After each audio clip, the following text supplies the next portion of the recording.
What is wrong with you? I don't know. All I know is the other night, I'm standing above the 101, and all of a sudden... It was a rhetorical question! Jet! Help! The world is moving!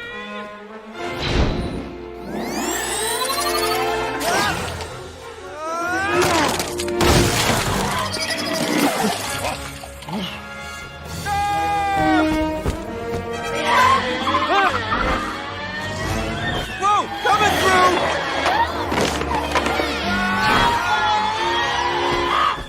Okay, I'm gonna wake up any minute now. Wake up! Wake up!